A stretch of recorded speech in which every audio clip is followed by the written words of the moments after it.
we all know the GH5 is coming out very, very soon, and it looks awesome.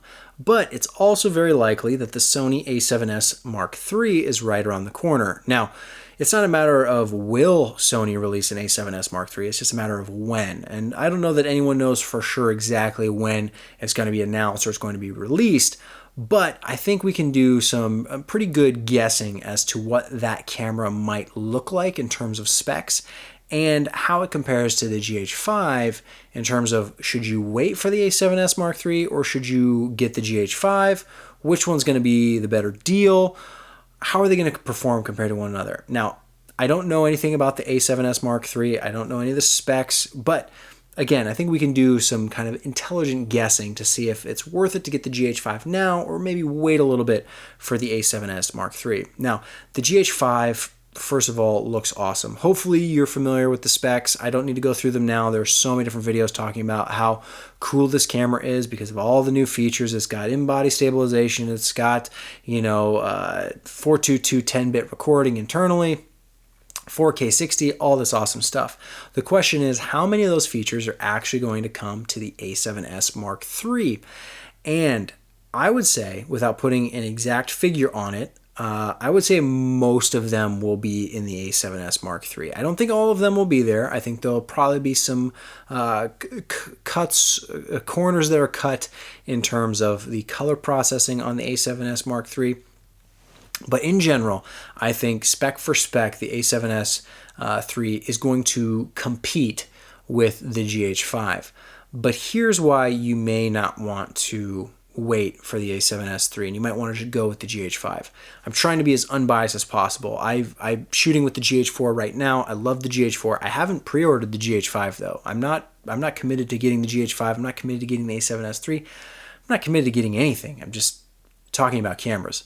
I think the GH5 is going to be the more video-friendly version of these two cameras. If you're looking at two options and you're looking at them from a video perspective, if you know me, I say this all the time, but I am not like a photographer with this channel. I talk about video production, filmmaking, using these cameras for video needs. If you want to do photos, then I'd say, hold out for the A7S III. It's probably going to take better photos, although, resolution-wise, they're probably going to be lower than what you're going to get out of the GH5, but in terms of quality, they'll probably be better being in full frame.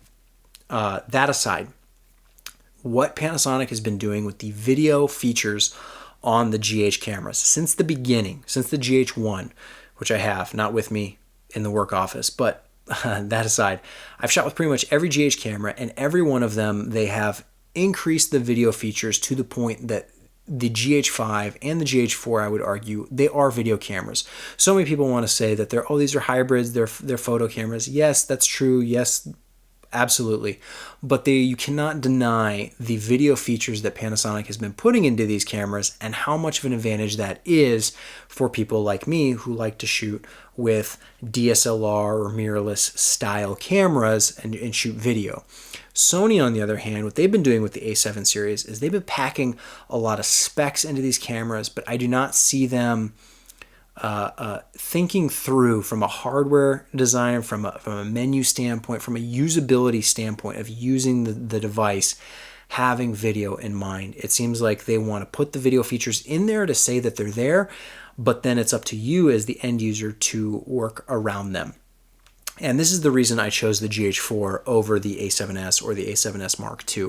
I will rent the A7S. I'll rent the A7S Mark II when I need it, because in certain situations, low light or when I need full frame for some reason, those are the situations where I will rent an A7S camera, because that's what it is best at. But using the camera outside of that, I find incredibly frustrating. And I know there's a lot of people who buy these cameras and they get used to them, and so they fall in love with them. And if that's you, that's awesome.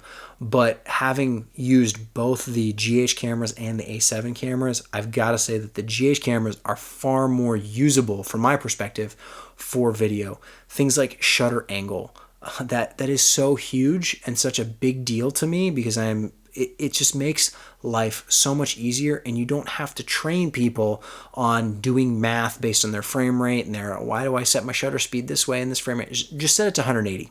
Here's a camera. It's set to 180. Go shoot video, and it's gonna look the way it's supposed to. Being the first to introduce 4K, and then Sony did the same thing as well. But then there's some like overheating problems, and the battery life on the Sony cameras is not optimized for video. So there's these like small little setbacks, if you will, or compromises that you have to make, hurdles that you have to go over.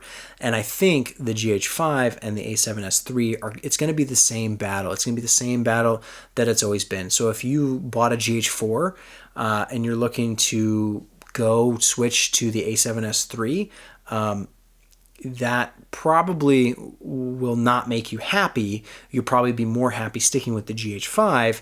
But if you have an A7S II and you're thinking about getting the GH5, well, the A7S III is going to come out and you're probably going to wish you had that, because you're probably used to full frame and you're probably used to S-Log and the 14 stops of dynamic range compared to the 12 on the GH5. So it's this whole, people kind of pick their camp and they stick with it. But for me, from a video perspective, if I had to just like right now guess like which one is going to be, I probably lean to the GH5. The GH4 has been nothing but amazing. Shooting vlog on an external recorder, recording it properly, and now having that built into the GH5, huge advantage. Having the stabilization, having 4K 60 frames, hopefully not overheating. There could be some Achilles heel that we still don't know about. Very well could be the case, but it's looking like the GH5 is really a souped up version of a GH4.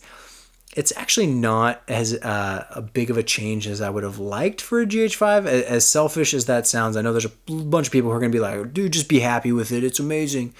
But it's like they took a GH4 and the specs the GH4 had, and they souped those up. But I really wish they had increased the dynamic range and a few other things, just made some bigger improvements, I guess. But I would guess that the A7S III is going to be the same thing, where it's a kind of a souped up A7S II. So we'll get maybe better color processing in camera, maybe better bit rates, maybe a better codec. These are maybe. I assume they're going to want to compete with the GH5, and I think it's going to be that dead even heat. Where right now, to this day, there's people who still swear by the A7S II, and there's people who still swear by the GH4. And I don't know that you're going to convince anyone that the other is right, because they are different tools for different needs and different purposes. GH cameras, great for just all-around, all-purpose video, and then the A7S camera is really good for low light. Definitely has the GH cameras beat by far. Phenomenal low light, and if you want that full frame look. Other than that, maybe people prefer S-Log to V-Log.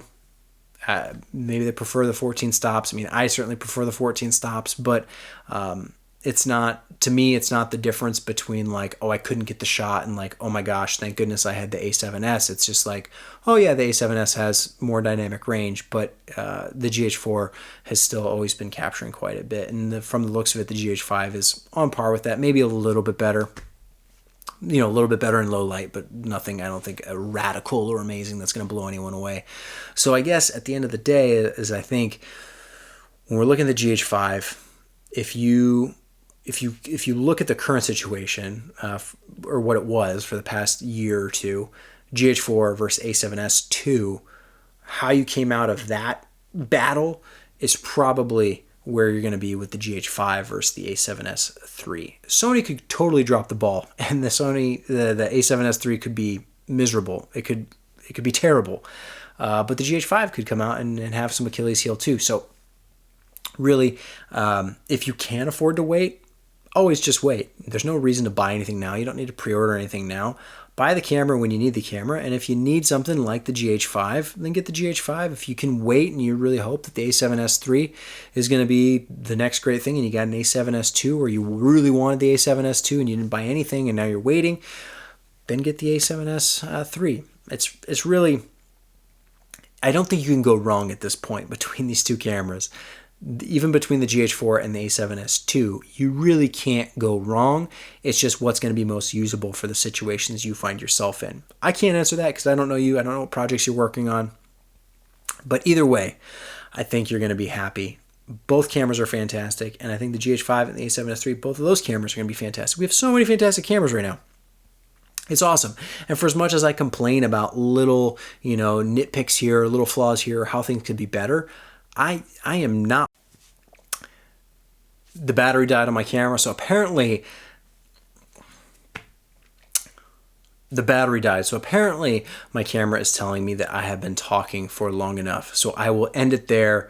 That's my thoughts currently on the GH5 versus the A7S III. At some point, I'll probably follow this video up with another one once I get hands-on with these cameras and kind of draw maybe a stronger conclusion between the two.